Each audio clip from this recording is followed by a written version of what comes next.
So Norm Kester started his ophthalmic, easy for me to say, coatings company in his Rogue River garage 15 years ago. Today, Quantum Innovations has 50 employees and they sell their products all over the world. Along the way, Norm put 2 principles in place that have driven growth and made his company one of the best 100 best companies to work for in Oregon. So please give a warm welcome to Norm Kester.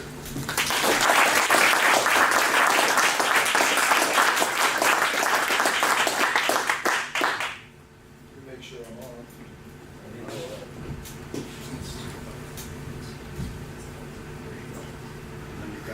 Hello. All right, awesome. So Seth knows firsthand. He traveled all over the country with me, videotaping me, so he knows I don't stand in one place. So I don't envy his job tonight. Sorry if I overdrive the microphone. I'm a loud talker as well. So just to, is it too much? It might not. Yeah. It's because I have 2 microphones. Yeah, kill it. You want to kill the other ones? It's not. I don't think it's. Yeah. How about that? I think I shut it off. I don't think it's that though. I think it's just feeding back. It's looping. The one that he's speaking in the room. Go ahead. Yeah, but I also have another one on. So Yeah, I don't think that's Really? a problem. Though. how's it now? How's it now? How's it now? How's it now? I did this Fine, earlier. yeah. No problem. Okay, so just to back up a little bit, I'm gonna do this. Okay, it is. Trevor's right. So. How about without? Huh? Yeah, I can do it without as well. Yeah, just do it. But you need How about to turn that? the other one on. Can everybody hear me? Right? Everybody hear me real well? Okay. All right, awesome. Yeah, Yeah, you turn yours back up. Awesome. Technical difficulties. Okay, so just to back up a little bit before I start my presentation, being an entrepreneur, there's a lot of things that you have to endure and a lot of things that you have to go through. Like Rick said, I started this company 15 years ago in my garage when I moved here in 2002. But I'd already started 2 companies prior to that, and both of those failed miserably because I was, besides being an idiot and being young, I really needed to learn a lot about what it took to start business and really understand how to do things. I went off and I started businesses for other people, and that's where I really got my chops. I don't have a formal college education, so I learned all the things that I learned either reading, I'm a voracious reader, or doing things, School of Hard Knocks, right? So I learned when I started running a company for the first time. I was 27 years old. I was running a $14 million a year company. And I didn't know the first thing about how to read a P&L or how to cash flow a business. And so smartest thing I did is I hired a CFO and I sat with her every day and she taught me. So because I was responsible to people in Switzerland for what we did on a daily basis. So what I thought I would do here for you guys today is put together this treasure map, because along the pathway of going through these journeys, we learn certain things, right? We learn how to run a business, how to do certain things, how to manage people, how to do all these different things. And so what I wanted to really present to you guys today is there's some major nuggets along the way, but there's one really major nugget. There's a treasure at the end of this map that I want to talk to you guys about. And when I started this company, there's a book that's been written now, but when I started this company, there was no book, there was no template about this major subject I'm going to talk to you about. So as I get started, I'm going to present to you guys. I stole this from Trevor. Thank you, Trevor. I was at Trevor's presentation. When was that? Last month up in Grants Pass, and Trevor gave away books, and I thought that's brilliant, right? If you could just give away knowledge, and that's something that we do all the time at our company. That's what we say our currency is. That's what we trade in. We trade in knowledge. If I could give away knowledge, if I could give you something that you could walk out of here with today that was meaningful to me, and Trevor did the same thing in his presentation, then I thought that would be immensely beneficial. So the way that this is going to work is every time you see one of these blue X's, the first 3 hands that go in the air are going to get a book. So let's practice. 3 hands. Did you guys watch? So these are my Vanna Whites over here. So we got to.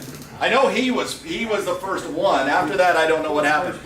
Now there's going to be 6 different books, and they're all meaningful for different reasons. After you raise your hand, I'll tell you what the book is. Now I'm not going to tell you the worth of the book or anything like that until after you've committed. Know this though, you only get one book. There are 18 books total. So if you're a gambler, you put your hand up quick or wait till later. Yeah. Well, when the blue X is up, did you already give away the 3? Yes, he did. Okay, you gave away the 3. So the first book is Getting Things Done. This is a book that we give to all of our new employees.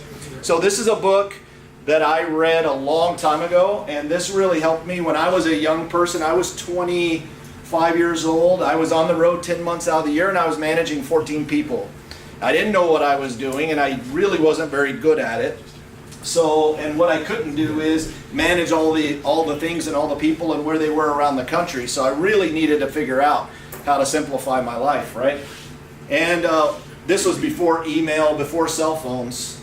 So I had to figure this out. And I read this guy's book a long time ago. So we give this to all of our employees when they first start. So remember, what are you going to do when the blue X goes up?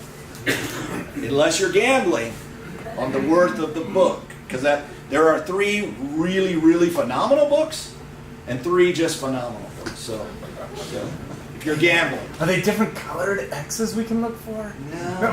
Yeah.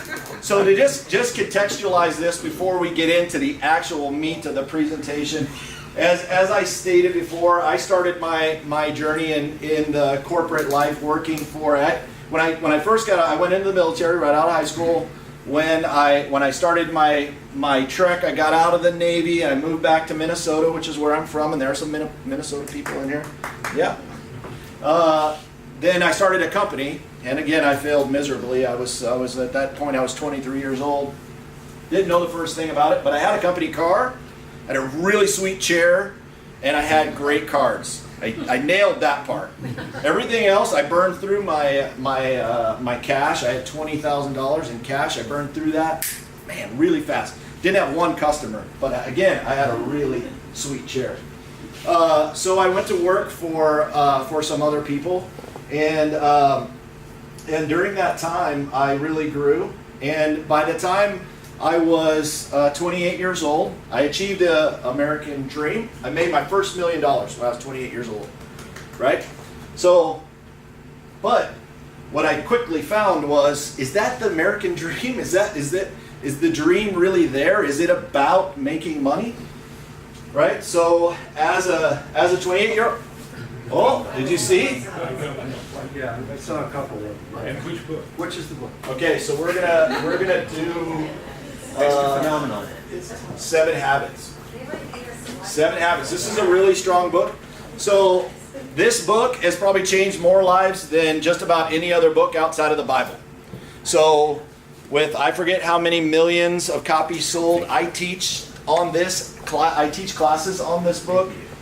This book I give to my kids, I give to high school kids, I talk a lot in high school kids, I talk a lot in colleges, I talk all over the country.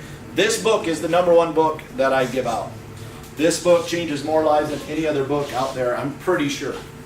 So if you read the pages and you listen to it, it'll change your life too. So what I found was when I made that $1 million, and by the end of this period of time, which was in the late 90s, I had made almost $4 million. I was one of those tech millionaires, right? But what I found was I was probably clinically depressed. If I were to have been assessed at that time, I was so messed up because I thought I had achieved what, as a 14-year-old, and I wrote all my lists and I had done it all and I made $1 million, and then when I got there, when I crossed the finish line, happiness wasn't there. It was empty, it was void, and I really didn't know what to do with myself. It wasn't until years later that I could really reflect on it, but I was really, really sad. And I was running a very large organization. At that point we were doing 20 some million dollars in turnover. and we were reporting to Switzerland. I was flying all over the world. I was in Milan, Italy. I was in Switzerland. I was doing all sorts of stuff, and I was sad, and I couldn't figure it out. So, greatest thing to ever happen to me, I lost it all. I lost $3.8 million in a week. It was fantastic. At first I was a little bit like, there goes my boat. But it was a rebirth. It was the greatest thing that's happened in my adult life. I lost almost $4 million. And I could start over again. And once I took the money out of the equation, then I could really start to get back to figuring out what it was that really drove me, what made me happy, what was gonna drive joy in my life and in my family's life. So that's actually me. I was a lot shorter then too. I packed my bags. I left that company. In 2002, I left that company, and I had some crazy non-competes, as you can imagine.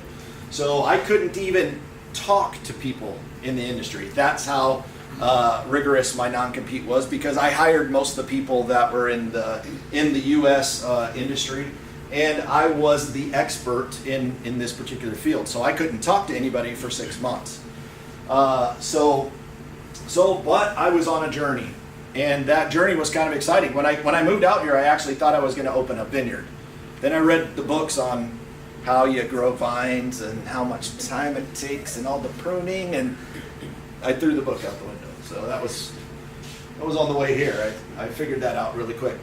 So what I did was I built an office in my house in Rogue River, and I did a lot of soul searching, and I read a lot of books that I thought were really interesting back in my time when I was coming up. If anybody remember when Fast Company magazine started? Anybody remember that? How cool that magazine was? Change agents and all that. So we're going to change the world. We're going to change business. We're going to do all stuff. I loved that magazine back in those days. And I felt like I was one of those people, but I felt like I didn't really do it. I was a corporate person executing a corporate mantra every day. So I really was trying to figure out what was it all about? What was I going to do? All right. Which one are we doing now? Maverick. The Maverick. So this book that I'm about to give you guys, whoever was the first 3 people to raise your hand, this is one of the books that we founded our company based on. So this guy took over his father's company in Brazil.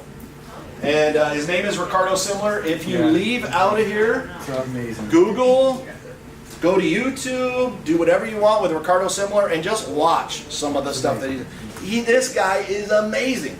And he took his father's company and, he tweaked it a little bit, and now it's a gigantic multi-billion-dollar conglomerate. And the stuff that he wrote in this book is just amazing. And so what I wanted to do during this time, when I was sitting in my garage, I was rereading this book and trying to figure out, how could I take some of these things that this guy wrote about and that he did, taking an entrenched company and turning it around. I'm not going to give you any spoilers to the book. You got to read it. It's fantastic. But I based a lot of what we do at Quantum on the content of this book, The Maverick. Or sorry, it's Maverick. Don't Google The Maverick. You won't get it. It'll be a Western. So what I really figured that I wanted to do, and all that soul searching, and what I got, one of the main things that I got out of this guy's book is he was really disruptive. He looked at every single component of what they did in their business. And again, these guys had an entrenched business. I forget how old it was. Trevor, do you know? No. It was pretty old at the time, and it's in Brazil. So there's a lot of machismo. There's a lot of hierarchy. There's a lot of all this stuff going on. And I think they were making like washing machines or refrigerators or something like that. And it was a large company. And so what they really looked at is, why are we doing it this way? Why is it done this way? Why do companies form in this way? Why do we have these structures? All these sorts of things. And one of the things that I really took away from his book was every single thing that he looked at, everything that he touched, he disrupted. He said, I'm going to look at it a little bit differently. And I thought, I want to do that. I want to think of it in the way that will really be disruptive to the common ways that things are done. So the way that I thought that would translate is in the way that we do business. So the way that our business is structured is completely consistent with my personal values. When I was at this company that I worked at before, it was almost the separation of church and state. When you're at work, you behave this way. When you're at home, you behave this way.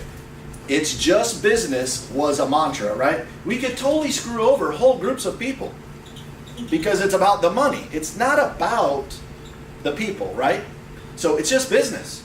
And if you use that term, it's an excuse for a lot of bad behavior, right? So what we did a lot of times is we screwed over people all the time.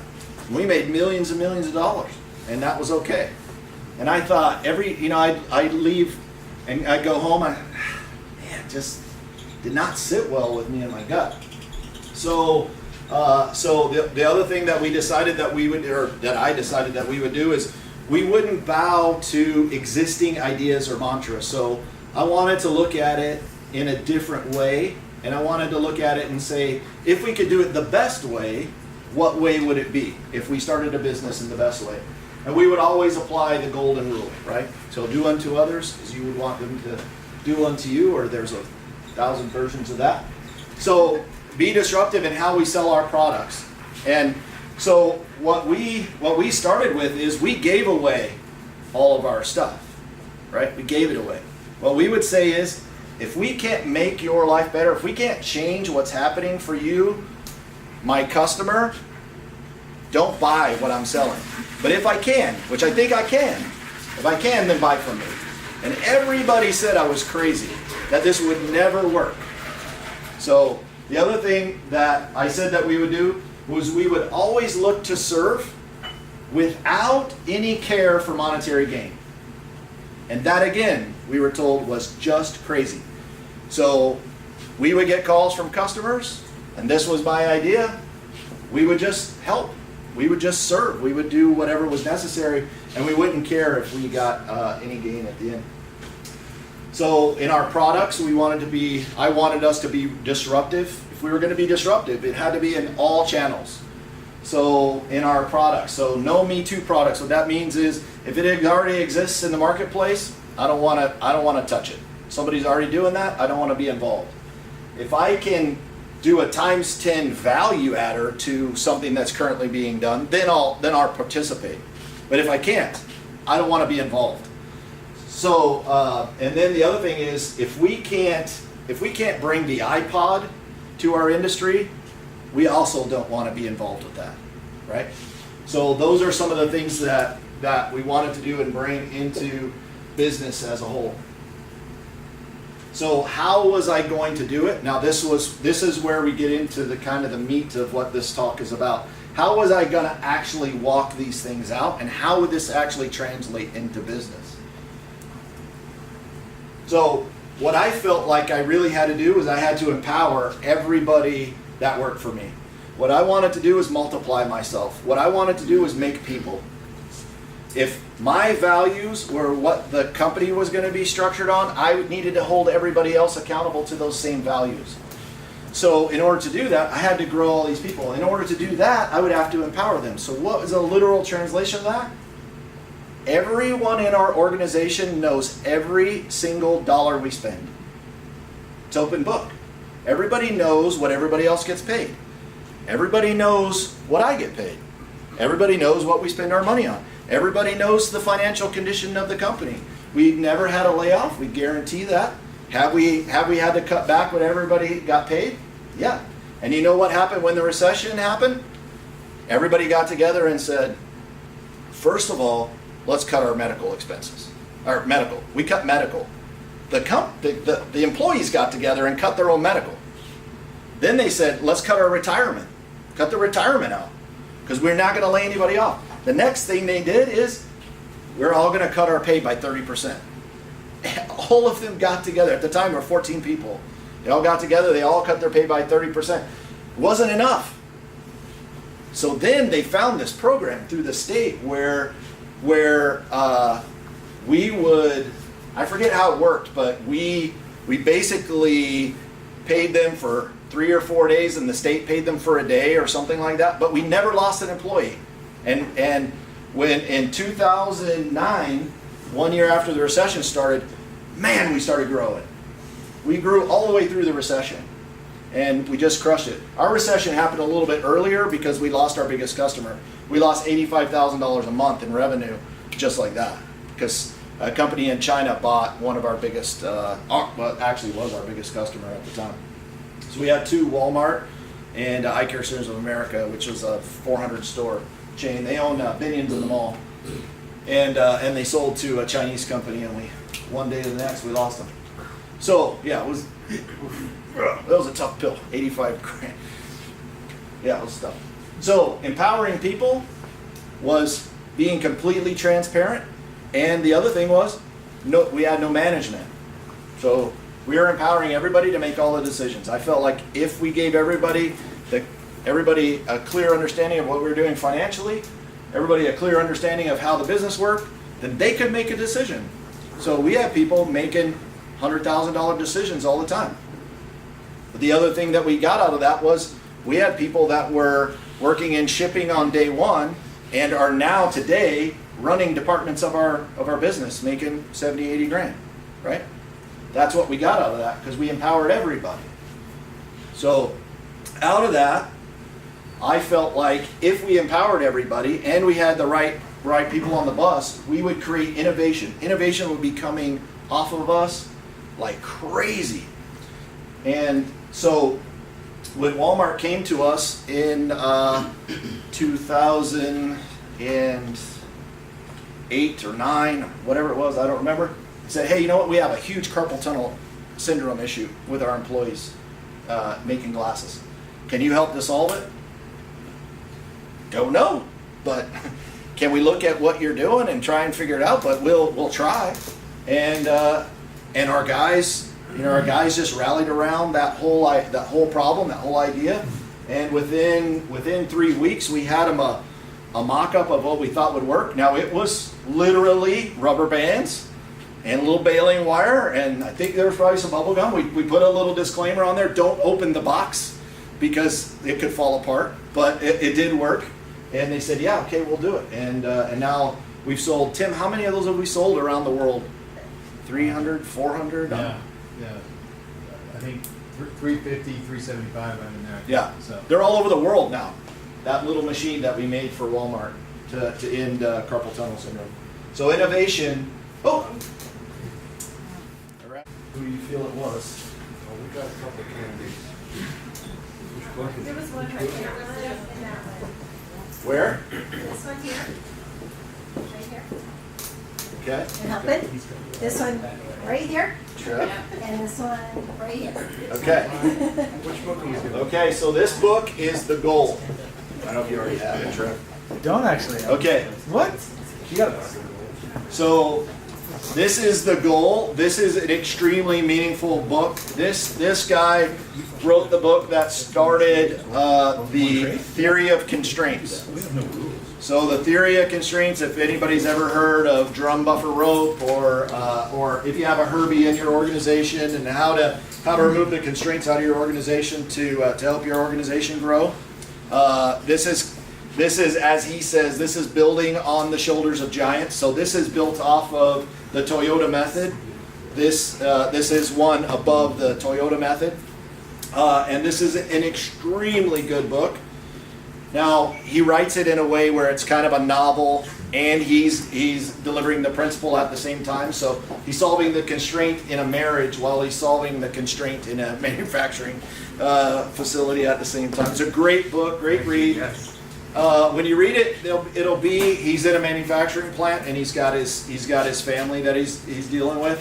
But don't think of it as a manufacturing book. Theory of constraints applies to everything that you do. Read the back of it. You'll see some practical examples.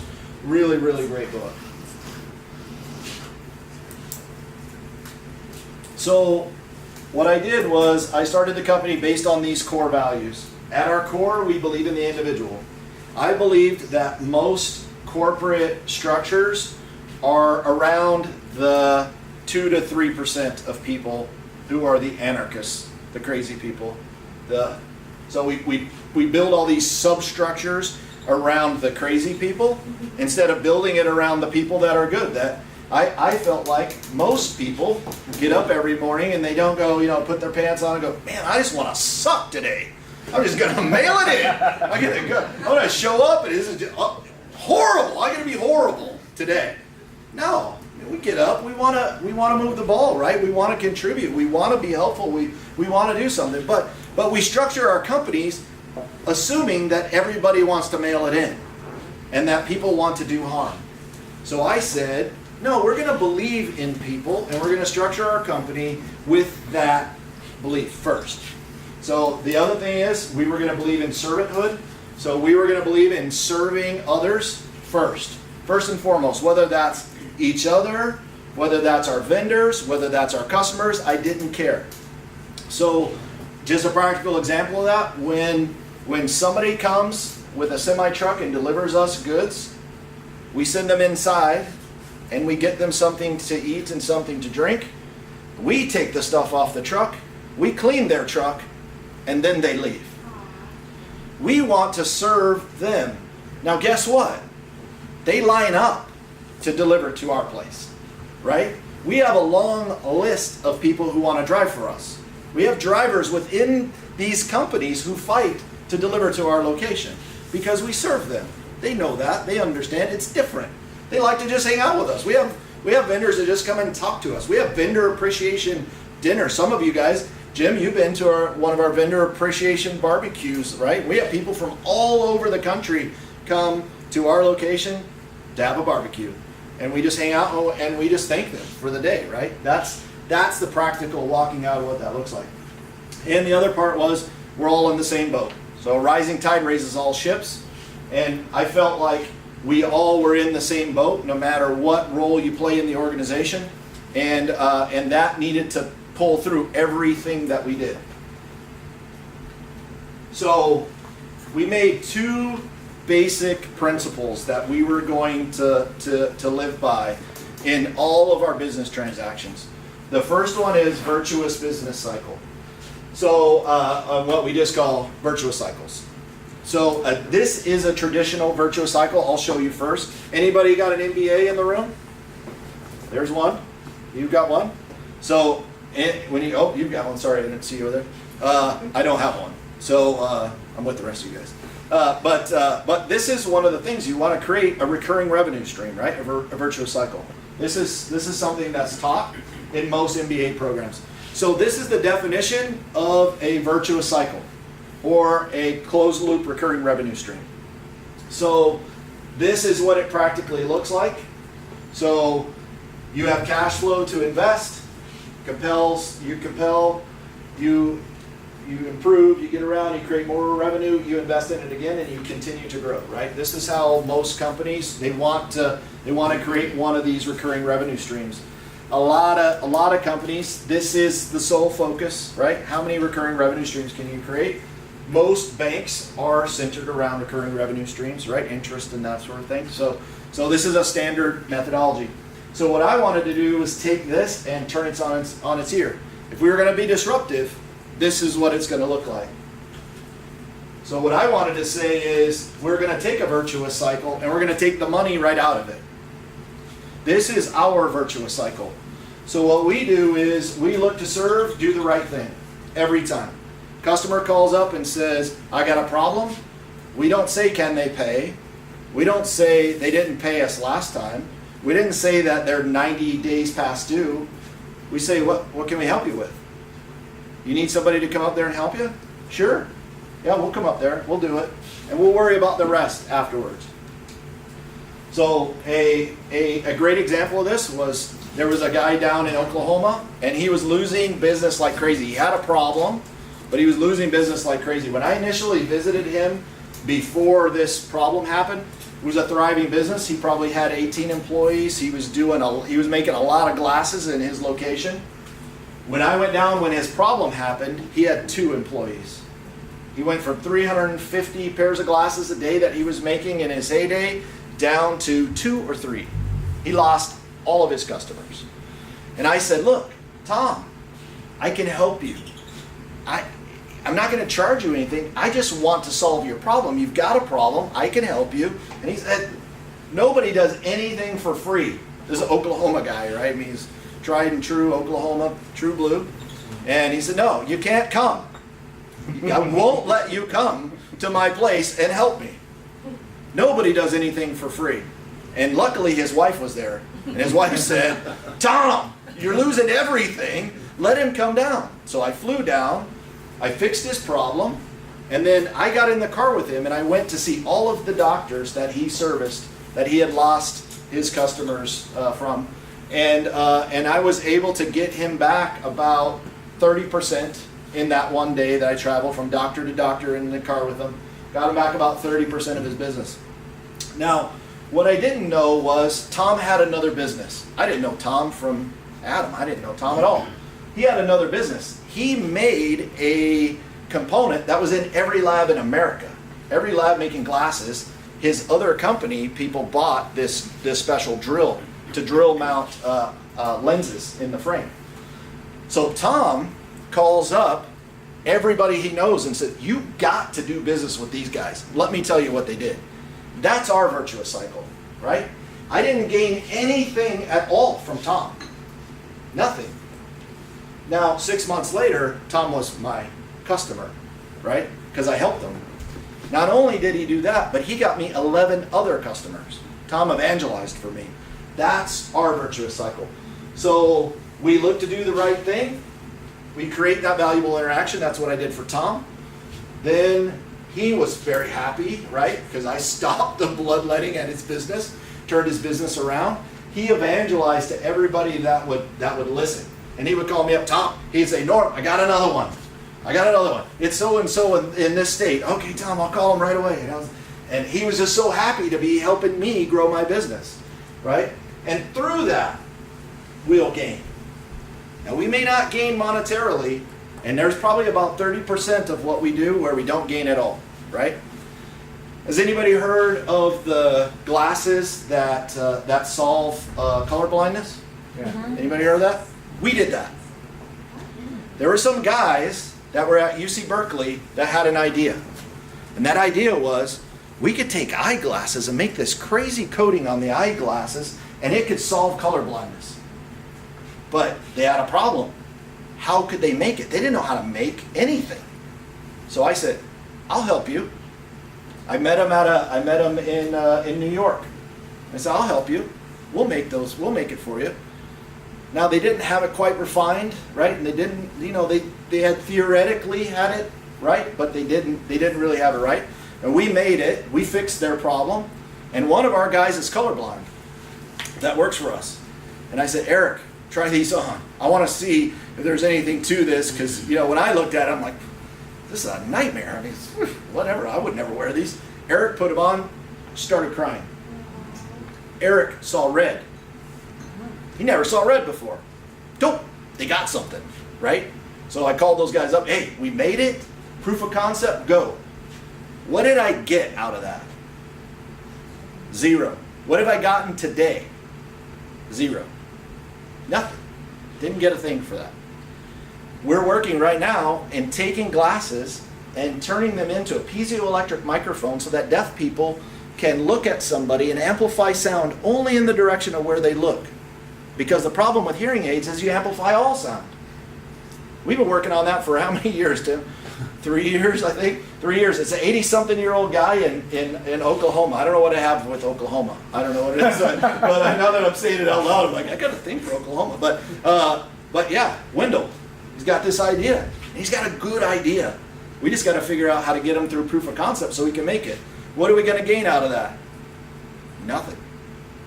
We don't intend to. But they're going to tell other people, and we're going to have a story to tell, right? It's okay. That's our virtuous cycle. So the other thing is we wanted to start with servanthood. So we have this saying, attitude of servitude. So in all of our interactions, we want to serve first. right? And that's pulled through our virtuous cycles as well. So one thing that you can never say in our company is, that's not my job. You never say that, or you're out. That's your last day. That's your last minute. Because you should always be looking to serve. You should always be looking to help. Always. There's no job that's too low for me. I was washing dishes yesterday, right? I'm changing the light bulb. I'm doing what, it doesn't matter. We're all in the same boat. I'm looking to serve everybody. So that's the attitude that we have to have in everything that we do. I'm not going to drill into any of these subtitles, but that attitude of servitude, when we have meetings, we met this doctor, Tim was there. We were in Las Vegas for our semi-annual show in Las Vegas. We have two, one in Las Vegas, one in New York. Las Vegas is in September, New York is in March. And we were there, and we meet this doctor. And this doctor just bought a lab. And this doctor walks up to us and says, well, hey, just getting to know you guys. What are you guys about? And you know what he got out of my guys in just 2 minutes? You guys are different. What's up with you guys? Because you know what we did? We didn't even give a rip about his business. We want to get to know him. We want to understand him and what he was about. And we wanted to really create a relationship. We wanted to figure out, how can we serve this guy, Dr. Blake? That guy gets back from Las Vegas and writes me this long email. I don't know what the hell is wrong with everybody at your company, but I want more of it. I don't know what it is. And I told him about this principle. And he said, okay, you guys are nailing it. You guys got that servant's heart thing down. Because we were cracking jokes, we were doing all stuff, and we really wanted to get to know Dr. Blake. Now, Dr. Blake is an evangelist for us, right? Because we're different. We didn't try to get anything from him. We were trying to give to him. So it was completely different as a business. Okay. Oh man, tough one. Were you guys ready? Yeah. Okay. They both got books that time. I think. This was more for them, and what we could get out of watching them try to figure out who it was, because they didn't know when these blue X's were coming up. So the next one is habit. Habit. The power up. The power of habit. Anybody read this book already? Habit? Yeah, Yes. Amazing. I know you read it, Tim. Come on. I made you read it. That's different. Set up front. Up front. Oh. This book is absolutely amazing. Anybody who's read it knows. This will completely change your idea. There's a guy in this book, which I think is just phenomenal. He has a traumatic brain injury. And then every day he gets up. He can't remember his name. He can't remember anybody around him. But every day he gets up and makes himself eggs and bacon. So now, everyone in the science community, they cannot figure out how this guy does it, right? He can't remember anything else. But there's a habit that was formed. And somewhere in his brain, he's able to get up and make bacon and eggs. He gets the plate out, he gets the pan, he gets the eggs, he does all this stuff. Now, he gets lost if he walks outside the door of his house. He gets completely lost. Can't find his way back home, but he does this thing. So they study this guy for how many years was it? Like 18 years or It's a something. long time. Yeah. His daughter says, yeah, you can study his brain. And through that comes all these great revelations on how we form habits and how we break habits. Good habits, bad habits, all those different things. So it's a really, really phenomenal read. He has another book out. His Duhigg is his name. And it's called Smarter, Faster, Better, or something like that. Is that it? Smarter, Faster, Better? That's it. It is it? Yeah. Another phenomenal book. You guys just nailing it as an author. So has our organization worked? Have these principles worked? It's a fair question. I could have listed a lot of different things. There's some things that I'm prouder of than others, but I thought I would do this in practical business sense. I'm really proud of the people that we serve, the philanthropic efforts that we're involved in, because we do a lot in the community, and our people do a lot. We take 1% of gross revenues and put it in a bank account. Anybody wants to do anything in the community, we'll match it. You want to go? We had a guy go to Honduras. I think it was Honduras. He wanted to put glasses on poor people. Great video, makes me cry every time. But He wanted to do this. So we said, hey, we'll pay you to go. We'll pay your expenses to go. And we'll get the glasses for you. So he went to Honduras with a friend of his and put how many thousand pairs of glasses for these people that they have never been able to see. It just crushes your soul. And this was his passion. And we say, we'll match you. If you're willing to do it, we'll match you. And so we do a lot of that stuff. But a lot of these things are just practical business things. So I never know my audience in these cases. So this is our 15th year. So that all by itself is an accomplishment, right? So we're going to put $2.5 million in payroll in the Rogue Valley this year.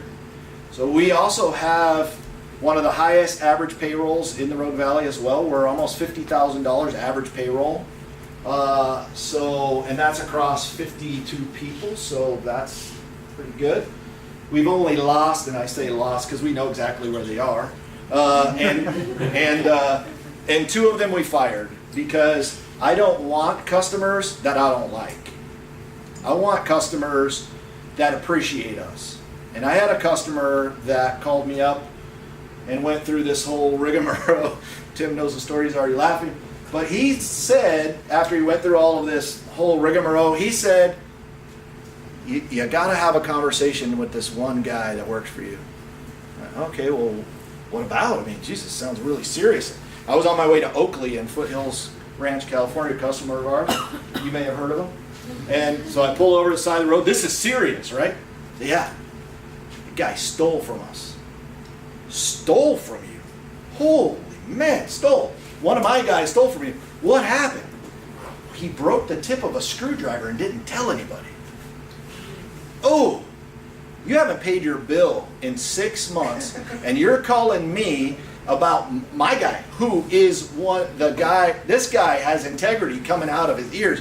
I don't even think he's capable of stealing. This is my guy, right? And he says he's stealing from him because he wants to negotiate for his bill. He hasn't paid in 6 months. So I said, you know what? You're fired. I don't want you anymore. And I hung up. And he's still not our customer. Now the other one I fired, because for other reasons, he called me and did his mea culpa, and so I took him back. And I won't get into his reasons, but they were special.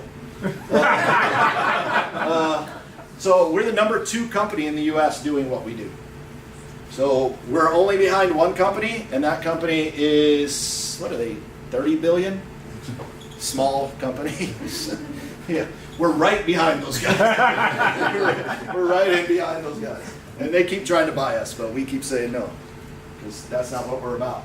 And of course, we were voted one of the top 100 companies in Oregon to work for. We stopped participating in these surveys, and we do our own happiness surveys internally now, and we're really focused on how we make our people happy. So we do that now instead of doing these more statewide focused deals. Oh, Someone over here. one there, one there. Okay. We had one in the front here. Right here? Down here? Okay. Thank you, sponsors. Oh, it's up here. Oh, you got it. Try it. Look me up. I've got another one.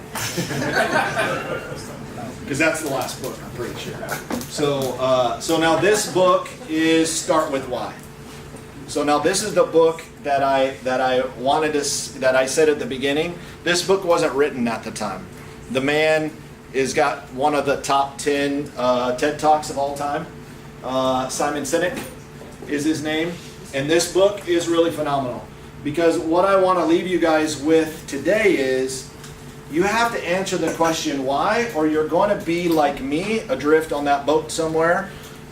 When I went through that really dark period, I didn't have the answer why. I was chasing somebody else's dream. I was chasing what was defined to me as an American as the American dream. But for me, that wasn't it. So if you don't know what your why is, You're going to have a hard time. When you're up against, I got to make payroll and I don't know how I'm going to do it. When it's hard, when your wife or your husband says to you, why are you doing this? I haven't seen you in the last 3 weeks. You got to know why, or you're not going to make it. You got to know why. So this book is phenomenal because he sets this kind of pattern for you, and he talks you through all this. You can also watch the TED video, which is a condensed version of the book, but it's an absolutely phenomenal book. And this is really a synopsis of what Simon Sinek says in his book. He's got this golden circle principle, which some of the stuff he talks about with the limbic brain and all this stuff, or limbic, what is it? Is it limbic? Limbic brain and all these sorts of, I don't know about that mumbo jumbo, but I do know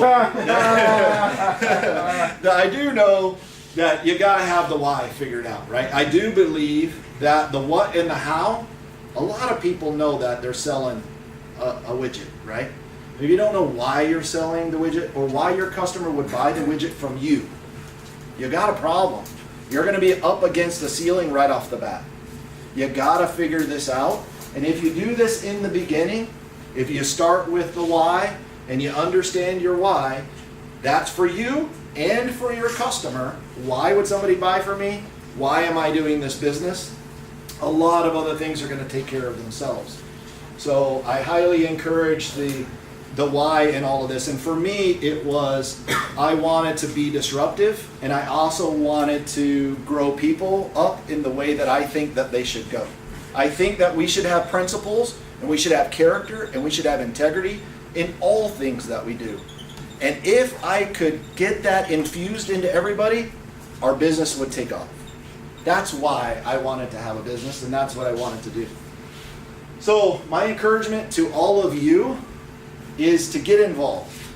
Get involved in the community outside of understanding your why. This is a little virtuous cycle that I wanted to create for you guys. Get involved in this community that we call the Rogue Valley here. There's a lot to do. There's a lot that we're involved with, as I said. I'm going to list 4 up here that I personally either chair or am driving these different organizations. There's one in particular that I think if you have a business, you should be involved with.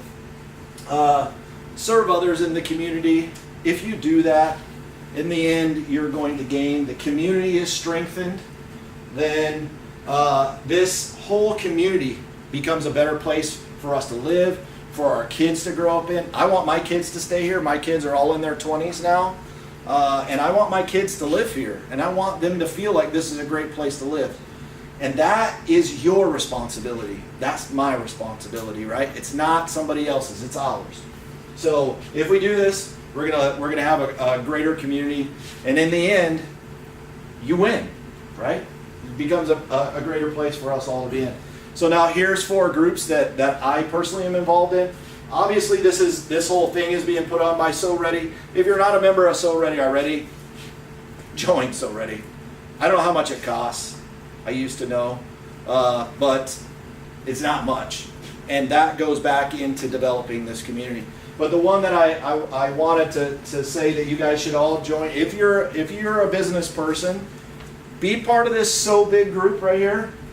Southern Oregon Business Innovators Group. We meet every month. And what it is, it's me. Anybody know Cropper Medical here in Ashland? Know Cropper Medical? The president of Cropper Medical and me, and you've been there, and about 5 other core businesses, business leaders, owners. We sit at a table and we wait for you. And all we want to do is help you. And we talk about HR issues. If you want to talk about HR issues, we talk about things like the R&D tax credit, right? We brought in a speaker, a national speaker, to talk to us about R&D tax credits. What did it cost? Nothing. We're just sitting there, and we pour into people, and we help businesses grow, and that's what we do. And we sit there. And Scott Shumway and I, we started this group. We took it over when the recession killed the group that was the predecessor to this, which was SOPEC. Not even going to tell you what that stands for. It's a whole lot of letters. It didn't mean anything to me. Why would I want to join that? This one, Business Education Partnership, is the next one. Trevor and I are part of that. Anybody else, Business Education Partnership? Little thing like we're trying to change the education system in Southern Oregon. So we want to change everything about the way the education system is done so that we can ignite a passion in kids, and then they'll find their purpose, and then they'll go to school or do an apprenticeship or do whatever, and then feed this community. The businesses that are here, start another business. We want to create maker spaces, incubators. We've got maker spaces that are going in all over the valley now. There's all this action that's happening, and it's all coming through this group, this Business Education Partnership. We met yesterday? Yeah. Yesterday? Before, yeah. Yesterday morning? Yesterday morning. Yeah, yesterday morning. 7:30 a.m. Yeah. We've had the governor at our meeting. We have the head of Grants Pass High School, the superintendent of schools for Medford, all these guys, plus all these businesses, plus RCC, SOU. RCC, SOU, Oregon Tech, new president I met with the other day. And we're changing something. It's really cool.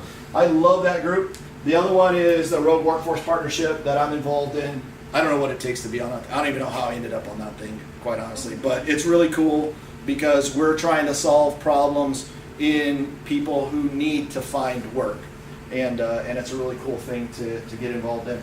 I just encourage you guys, if none of these sound interesting to you, find one. Get plugged in. There's something out there for everybody, for all of us to get involved in.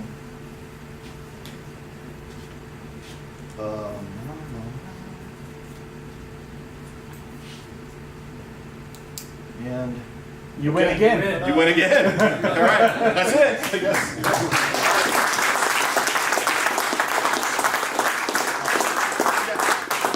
Now it's questions. So questions, now I can open it up to any question that you want to talk about. It doesn't have to be pertinent to this. If you ask away anything, yep. Did you get your 6 months worth of past due payments? So the question was, did I get my 6 months past due payments? And yes, we did actually. We did get our 6 months because he didn't appreciate getting fired, and he thought that that was the reason why I fired him. But that's not why I fired him. We've had people that have run as long as 9 months past due, and we hung in there for those guys. And and it's situational, right? So if we can float it and help them, we had a guy here in Paradise, California, and his 2 brothers, and the one brother kind of went off the rails, and the other brother brought him out, and he didn't have any money. He was spending all his money buying out the other brother, and I just said, we're going to stick with you. I went down there, I drove over there, said, don't worry about us. You pay your debt to your brother, buy the business out. We're going to be here when it's over, and just know we're going to stand by you. And now he's bought all that. He's growing. He's double what he used to buy from us, and he pays within 30 days now. Yep. Not to monopolize the questions, but you mentioned that you had lost 3.6 million. Was there a certain business? 3.8. 3.8. Sorry. It was almost 3.9, but not that we're going. Was there a certain lesson you learned on that as far as business mechanics, or something you would have done differently? On the losing of the money? No, there wasn't really a lot that I could do because I'm a poor kid from rural Minnesota, so I mean I grew up. We were on welfare. I had several jobs. We didn't necessarily eat 3 meals a day. The first house we moved into in Minnesota had an outhouse and no running water. So when it hit $1 million, I nearly had a heart attack, and I wanted to take that money out of this. But you can't do that, especially as an executive in a company. There are rules around that. So I had to leave it, and but I didn't spend a lot of time trying to reverse engineer the loss of the 3.8 because it was a blessing to me and my family. And my wife looked at it the same way. She looked at me and said, "You know what? Look, I worked at the casino cleaning ashtrays, and you pumped gas. We're gonna be okay. Doesn't matter. So bygones, bygones. You're gonna land on your feet. It's okay. You got a rock like that behind you. It's a lot of things get easy. Yeah." The Business Education Partnership how would one get involved in that? Is that on the So Ready website, or how? It's not particular. It's not through So Ready. It's a Okay. it's a joint group. Is The it a person closed the group? person that's the what's that? Dana. Yeah. Dana Shoemate is the one that is the organizer. Dana Shoemate and Kathy Troutman. Kathy does work Yeah, at Kathy So does. Ready. I'm the cat wrangler, Mm-hmm. so that's my job. I said this is all like herding cats when I went first meeting, and they said, "Oh, you should be in charge." I'm like, how did I get that screwed up? But hold on, I think he's first right here.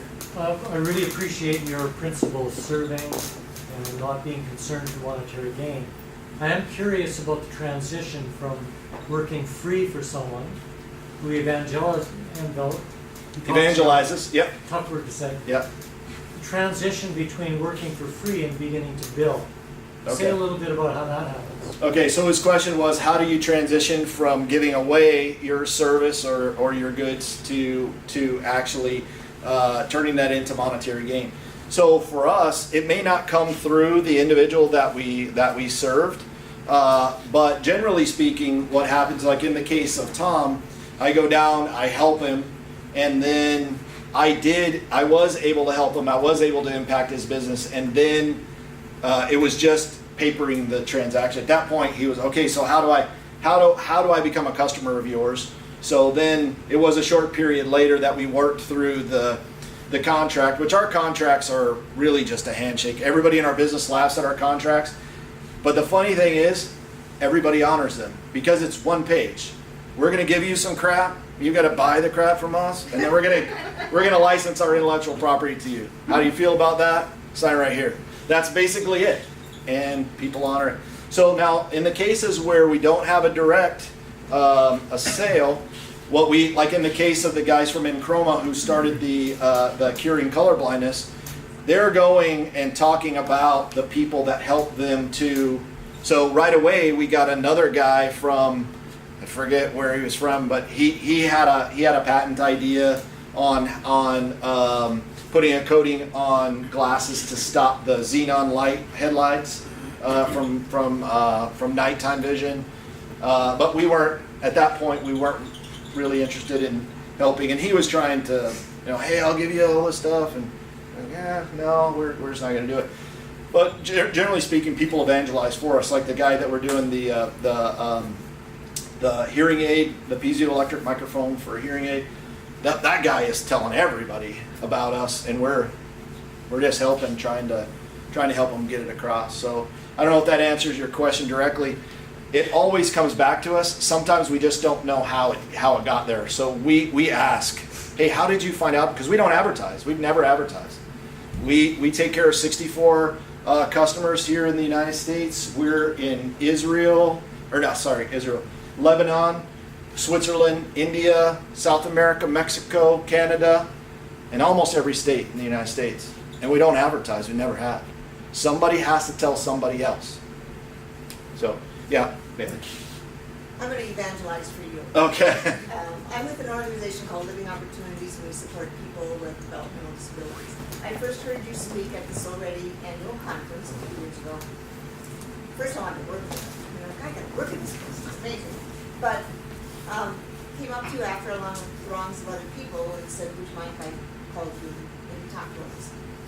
Not thinking you'd ever return an email, pick up a phone, and you did all of that. And fast forward to today, and you have two of our job seekers working there. They love it. You guys are amazing. I can't tell you what a pleasure it is to work with you, and you're doing all the things that you're talking about. You did it. So thank you. Oh, thank you.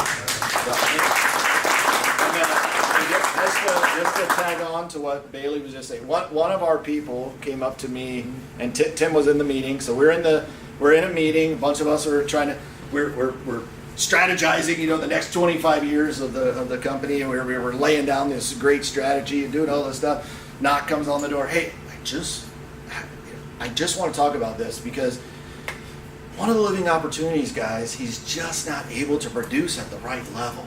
We need him to produce at 100, and the best he can do is 70.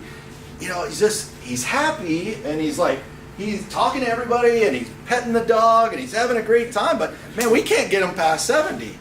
And I said, well, Lisa, is 70 hurting us? Is it? I mean, are we losing money when we? Because last I looked, we were making 80% on that product. Is it causing us a major problem? Is it a quality problem of what he has? No. Is he happy? Is he better? Yeah. I mean, totally different. Guy is so happy, right? These living opportunities people. They, I don't know how you characterize these guys, but they have different disabilities, right? And this guy is so happy all the time, right? And now he blurts stuff out in the middle of our company meetings, and he tells jokes. You can't understand some of them, but he's having a blast. It's Lisa. It's about him. It's not about us. It's about him. We're gonna be okay. Question you should ask is, can we afford another one? Ask that question. Can we get another Tavis in here? Think about that. So, and she came up to me after and said, I just want to let you know that I thought about that all night, and I just forgot my heart, and I got to bring my heart to work here, because that's what this organization is about. It's about heart as well. I mean, we do some crazy cool stuff, right? But it's about heart too. And so she was really moved and impacted by that. But that's our thought. We're serving Tavis. Tavis is never going to win us any awards or create any great new product. We're serving Tavis. That's what that's about. So, yes, sir. So that relates to my question. In terms of employees, another talk I heard here recently was emphasized hire slow, fire quick. It doesn't seem...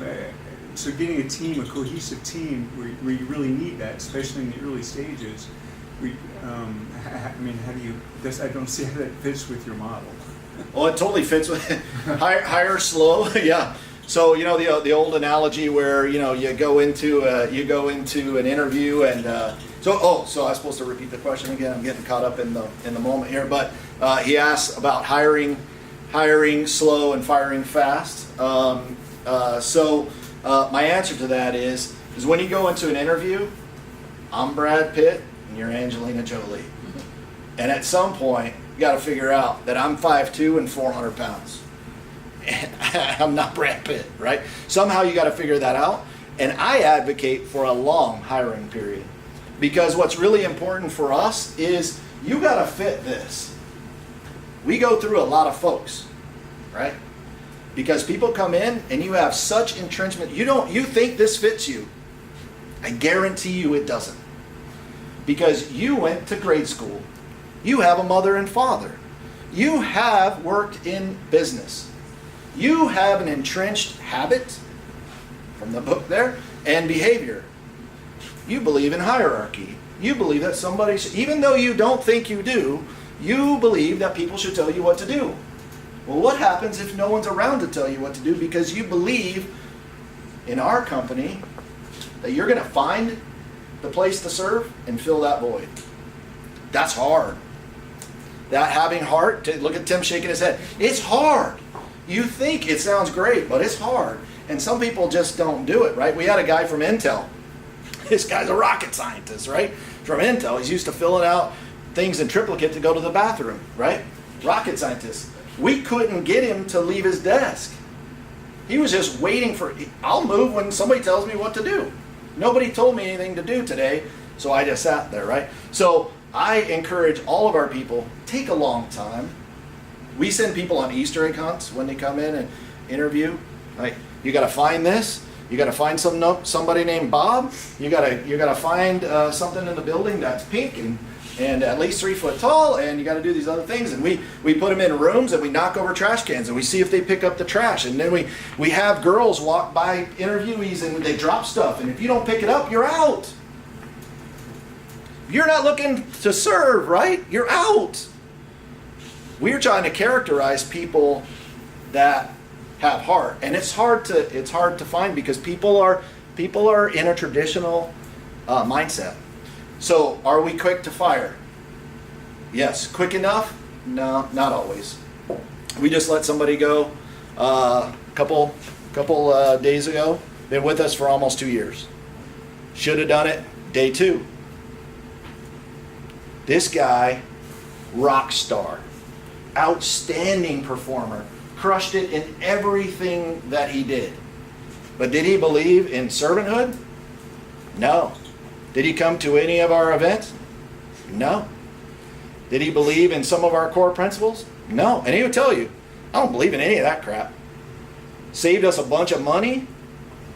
But that's not what our company's about. If you don't fit, you're out. You gotta fit, because we have to serve people, and our customers know that we're different because we serve people. So we do that as quickly as we possibly can, because we want the right people on the bus. So, but in that transaction, when we let that guy go, we gave him several months' pay. We called people all over the valley, there's nothing wrong with him. And what I always say is, you got to try on a lot of pairs of shoes, right? So, not every shoe is going to fit you just right. There's nothing wrong with the shoe. It's you. It's your foot. The shoe's fine. It's just not fine for you. So there's nothing wrong with that guy. He's a great guy, and he's gonna do really great for somebody. So what we want in that transaction is to honor him, care for him. We're not cutting him off. We're giving him a bunch of money. We're giving him an exit out. We're encouraging him that, hey, this just wasn't the right place for you. But we can't have people in our organization that don't fit. Fit is number one. Then tell me what you can do. We've got time for one more question. 58 more questions there. Up to 3.8 million. How do you look in terms of investing your own personal capital into what degree into whatever the business venture is? So the question was, after the 3.8 million, how do I look at investing, and do I invest my own capital in other ventures? And the answer to that is no. I don't do that. And I was encouraged by, and luckily I've found people that are in this valley that own businesses, and they're in their 60s and 70s. And I play golf with them, and I have lunch with them a lot. And they've encouraged me in some things, because initially I was doing that, and I was taking a lot of our growth revenue, and I was putting it in different things. And one of the guys that encouraged me that he did that, and if he'd had just invested that in his core business, the gains he would have gained would have been exponential. So what I've done is I take all of the money and put it back into the company, and so that's why we've been able to grow like we've been able to grow. We are about to start another company where we're going to try and solve some needs in the sunwear space, but Real quick, I know you said the last one, but I'll just say, Norm's not a fish guy, but he'll give everyone a fishing rod and teach them how to fish. yes. He spent a lot of time helping me, my business, talking me through, invite me in, show me everything and how he does what he does with his business. He'll do that. I mean, I'd probably just lit it up there next week of your time, but amazing. And so, yeah, it's honestly, that's so much more valuable to my company than an investment, for instance, of capital. Right? So, Yeah. Yeah. Thanks, Trevor. Lauren, Yes. thank you Yes, so sir. much. Okay.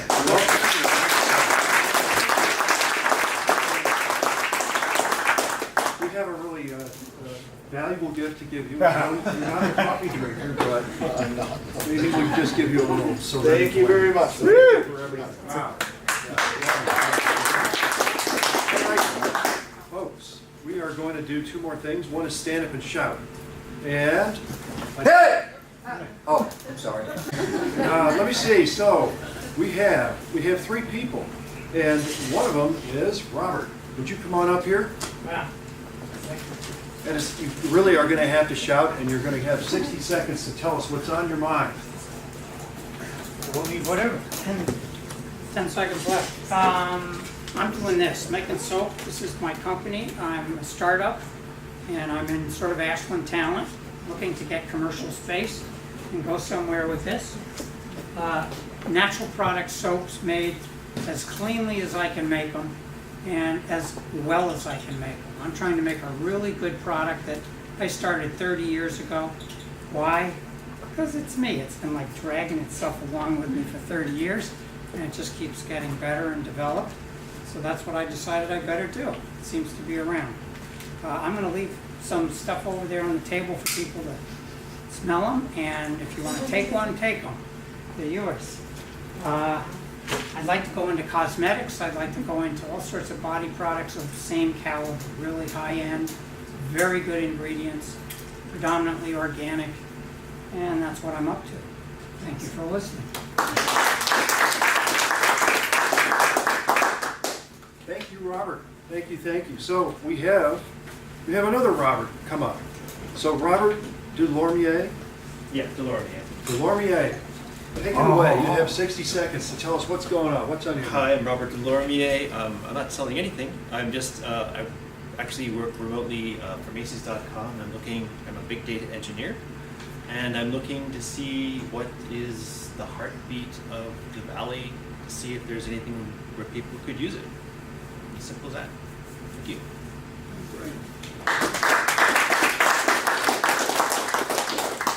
All right, Robert, thank you. Our final one is Ashlyn. Are you with us here? Come on up. Come on up. So Ashlyn, tell us a little bit about what's on your mind. What are you trying to solve? What's going on? Sure. First, I got roped into this last minute, so thank you, Rick. Appreciate it. So my name is Ashlyn Warstein, and my name is spelled like Ashlyn. I'm a relationship expert, and that falls under the same category as coaching. You know, there's a lot of different coaches these days. So yeah, I thought I would just ask a quick question. You know, how many people in here can or want to improve something in their relationship?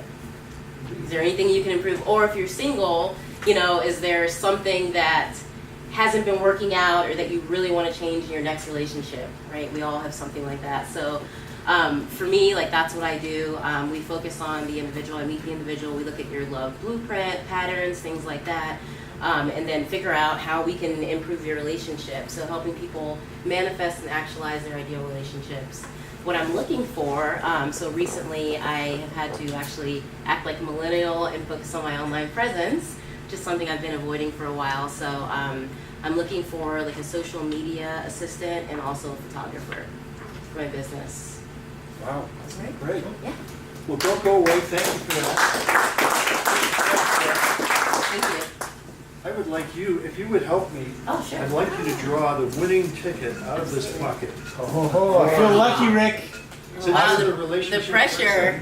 person, go ahead, just like mess them around and grab one.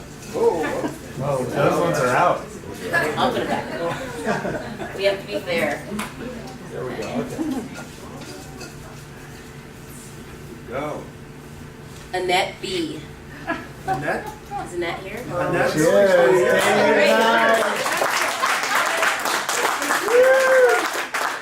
So lucky of you. Here you go. You Oh, win. wow. Date The night. date night special.